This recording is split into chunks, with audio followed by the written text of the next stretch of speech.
BSc तृतीय वर्ष भौतिक शास्त्र के सेकंड पेपर न्यूक्लियर फिजिक्स नाभिकीय भौतिकी की पहली इकाई पढ़ रहे हैं हम। और आज इसमें हम विद्युतीय चतुर्ध्रुव आघूर्ण के बारे में पढ़ेंगे। मान लो कोई नाभिक है, उसमें धनावेश होता है, ये हम सब जानते हैं। और यह धनावेश मान लो नाभिक में सतत रूप से वितरित है।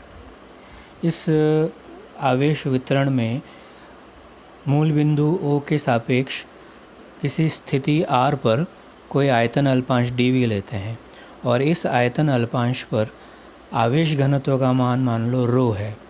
आवेश घनत्व माने इकाई आयतन में आवेश का मान। तो इस आयतन अल्पांश dv में आवेश का जो मान होगा, मान लो वो dq है, तो वो इकाई आयतन में आवेश का मान रो r गुणा आयतन का मान dv, तो रो r dv से लिख सकते हैं। मान लो हम z अक्ष पर कोई बिंदु A ले रहे हैं मूल बिंदु से r दूरी पर, तो जिसके निर्देशांक 0 0 r होंगे, कैपिटल R। और इस बिंदु A की अल्पांश dv से जो दूरी है, मान लो वो A है। तो इस अल्पांश में जो आवेश dq है, उसके कारण A बिंदु पर जो विद्युत विभव होगा उसका मान हम निकाल सकते हैं। विद्युत विभव मान लो किसी आवेश q से r दूरी पर स्थित किसी बिंदु पर विद्युत विभव का मान kq/r होता है। तो यहाँ पर मान लो A बिंदु पर dv आयतन अल्पांश में जो dq आयतन है, उसके कारण A बिंदु पर विद्युत विभव का मान अगर d फाई है तो वह 1/4 पाई एप्सिलॉन dq/A, जहाँ एप्सिलॉन माध्यम की विद्युतशीलता है और dq का मान रो r dv हम लिख सकते हैं यहाँ पर। तो d फाई का मान हम समीकरण 1 से दे सकते हैं। नाभिक के संपूर्ण आवेश वितरण के कारण अगर A बिंदु पर हम कुल विद्युत विभव निकालना चाहें, तो इस पूरे नाभिक में जो आवेश वितरण है उसमें बहुत सारे छोटे छोटे आयतन अल्पांश dv लें, उन सब के कारण A बिंदु पर विद्युत विभव का मान निकालें, सबको जोड़ दें। या अगर हम ये कहें कि यह जो आवेश वितरण है कंटिन्यूस है और जो आयतन अल्पांश ले रहे हैं बहुत छोटे हैं, तो हम पूरे आवेश वितरण के कारण A बिंदु पर विद्युत विभव का मान समीकरण 1 का इंटीग्रेशन करके निकाल सकते हैं। तो कुल विद्युत विभव मान लो फाई है A पर संपूर्ण आवेश वितरण के कारण, तो वह 1/4 pi epsilon 0 integration d phi या integration 1/4 pi epsilon integration rho r dv/A समीकरण 2 से दे सकते हैं। चित्र में जो ज्योमेट्री है उसके हिसाब से हम आयतन अल्पांश dv की A बिंदु से दूरी A को capital R minus small r लिख सकते हैं। और ज्योमेट्री से हम A का परिमाण under the root capital R square plus small r square minus 2 capital R into r cos theta लिख सकते हैं, जहाँ थीटा कैपिटल R और स्मॉल r के बीच का कोण है। और इसको अगर थोड़ा सा रीअरेंज करें तो हम इसको 1/A = 1/r, यह जो समीकरण 3 है उसके फॉर्म में लिख सकते हैं। क्योंकि नाभिक का जो आवेश वितरण है वह बहुत छोटे से आयतन में होता है, बहुत छोटे आयतन में होता है, इसलिए नाभिक के बाहर स्थित किसी बिंदु के लिए, जो नाभिक के बाहर स्थित बिंदु के लिए मूल बिंदु से जो दूरी है उसके सापेक्ष नाभिक के अंदर कोई बिंदु लेते हैं तो उसकी मूल बिंदु से जो दूरी है वो बहुत छोटी होती है, माने r बहुत बड़ा होता है स्मॉल r के मुकाबले। तो समीकरण 3 को हम बाइनोमियल थ्योरम से एक्सपांड कर सकते हैं। बाइनोमियल थ्योरम जैसे हम सबको पता है 1 + x⁴n, जब x अगर बहुत छोटा हो तो 1 + x⁴n को हम एक्सपांड कर सकते हैं बाइनोमियल थ्योरम का उपयोग करके 1 + nx × n × n - 1 इस तरह से। तो वही बाइनोमियल थ्योरम द्विपद प्रमेय का यहाँ उपयोग करें। क्योंकि r बहुत छोटा है तो r² capital R square minus 2 small r/r cos theta ये बहुत छोटा होगा। तो 1 + x⁻² n की जगह -½ है, x की जगह r² r² - 2r/r cos theta है। तो इसका बाइनोमियल एक्सपेंशन करते हैं तो यहाँ 1 minus n x plus minus n into n minus open factorial 2x², इस तरह से इसको हम लिख सकते हैं बाइनोमियल एक्सपेंशन करके। और इसको अगर हम एक्सपांड कर दें, खोल दें टर्म्स को, तो इस तरह से लिख सकते हैं 1/a। और थोड़ा रीअरेंज करें, r के कोफिशिएंट के रूप में अगर लिखें तो 1 प्लस स्मॉल r के कोफिशिएंट में, तो समीकरण 4 के हिसाब से लिख सकते हैं। अब अगर समीकरण 4 से 1/a का मान समीकरण 2 में रखें हम, तो फाई का मान समीकरण 5 के अनुसार हम लिख सकते हैं। तो अगर इस समीकरण 5 को हम ध्यान से देखें और उसमें कुछ सब्स्टिट्यूशन करें, जैसे पहली term rho r into d v integration, इसको P0 से लिखें, integration rho r r cos theta d v, और आर कॉस थीटा को z लिखें, मैंने आर का z अक्ष की दिशा में घटक आर कॉस थीटा, उसको z लिख रहे हैं यहाँ पर।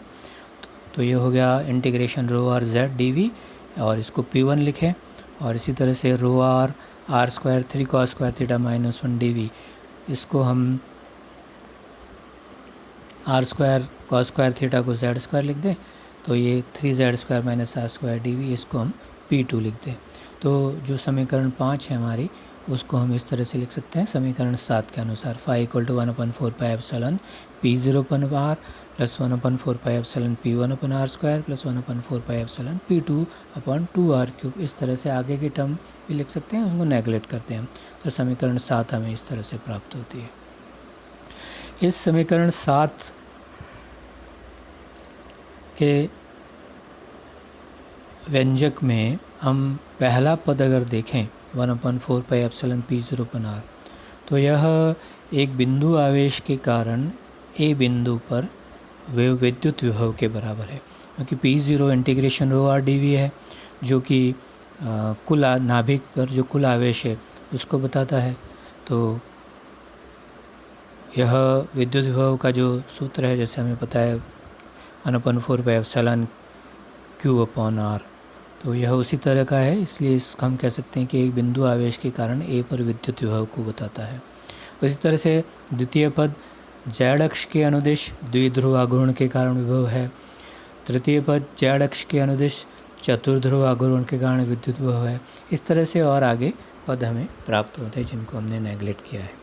यहाँ पर P0, P1, P2 को क्रमशः हम नाभिक के एकल ध्रुव मोनोपोल, P1 को द्विध्रुव और P2 को चतुर्ध्रुव आघूर्ण कहते हैं। तो जैसा हमने पहले कहा था कि नाभिक में जो आवेश वितरण है वो सतत है, तो एक सतत आवेश वितरण रो आर के विद्युत आघूर्ण हम इनका उपयोग करके परिभाषित कर सकते हैं। जैसे एकल ध्रुव आघूर्ण जिसको हमने यहाँ परिभाषित किया है, उसको P0 कहूँ तो यह रो आर डी वी और इंटीग्रेशन Q है, और यह Q नाभिक में कुल आवेश है जो कि ZE के बराबर होगा।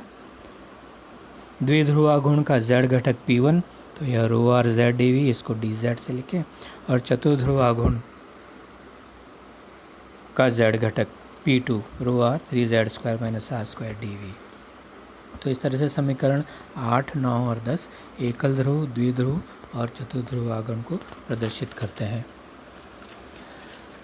अब अगर नाभिक के चतुर्ध्रुव आघूर्ण की बात करें, नाभिक का विद्युत द्विध्रुव सभी नाभिकों की मूल अवस्था और नॉन डीजेनरेट एक्साइटेड स्टेट में अनपभ्रष्ट उत्तेजित अवस्थाओं के लिए 0 होता है। अतः नाभिक के आवेश वितरण को समझने के लिए चतुर्ध्रुव आघूर्ण ज्ञात करना आवश्यक होता है। तो मान लो रो आर आवेश घनत्व है, तो रो आर आवेश घनत्व वाले नाभिक का चतुर्ध्रुव आघूर्ण, जैसा हम पढ़ चुके हैं पहले, उसको अगर मैं कैपिटल Q से रिप्रेजेंट करूं तो यह integration rho r 3z² minus r square d v होगा, जहां r आयतन अल्पांश डी वी की नाभिक के केंद्र से दूरी है और z इस दूरी का z अक्ष के सापेक्ष घटक है r cos theta, z r cos theta के बराबर है। नाभिक में आवेश वितरण जो भी होगा वो प्रोटॉनों के कारण होगा। यदि ith प्रोटॉन के निर्देशांक xi, ya और zi हैं तो q बराबर हम summation i equal to 1 to z, मैंने अगर z एटॉमिक नंबर है तो z प्रोटॉन होंगे और उन पे आवेश E है, तो ये लिख सकता हूँ 3zi² माइनस ri² समीकरण 9 के हिसाब से। यह जो नाभिक का चतुर्ध्रुव आघूर्ण है वह आवेश की सममिति पर निर्भर करता है, माने आवेश का वितरण किस तरह से उस पर निर्भर करता है। तो यह 3 तरह से हम नाभिक के आवेश को वितरण, नाभिक के जो आवेश का वितरण है वो 3 तरह से हो सकता है। पहला गोलीय सममिति, तो अगर आवेश गोलीय रूप से गोलीय सममित रूप से वितरित है तो r² को हम x² + y² से z², और क्योंकि गोलीय रूप से सममित है तो x, y, z तीनों बराबर होंगे, तो मैं लिख सकता हूँ r² = 3z²। अगर r² = 3z² है तो q का मान 0 हो जाएगा। अतः जिन नाभिकों के लिए विद्युत चतुर्ध्रुव आघूर्ण 0 हो जाता है उसमें आवेश वितरण गोलीय रूप से सममित होता है। फिर अगर जो आवेश का वितरण है नाभिक में वो z दिशा में स्ट्रेच्ड हो, माने z दिशा में तनित हो, z दिशा की तरफ हो, तो उस सिचुएशन में हम 3z² will be greater than r²। हम कहेंगे कि 3z² r² से बड़ा होगा, और अगर 3z² r² से बड़ा होगा तो q will be greater than 0। तो इस प्रकार के आवेश वितरण को हम दीर्घाक्ष गोलाभ वितरण कहते हैं, प्रोलेट स्फेरॉइड डिस्ट्रीब्यूशन कहते हैं।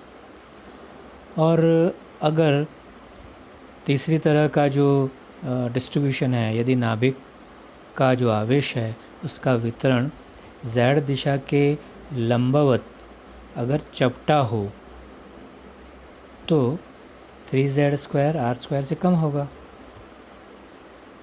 और अगर 3z² r² से कम होगा तो q will be less than 0।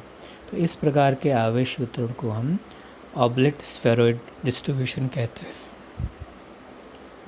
तो इस तरह से विद्युत चतुर्ध्रुव आघूर्ण आवेश वितरण पर निर्भर करता है, और मुख्य रूप से हमने इन 3 तरह के आवेश वितरण को देखा है।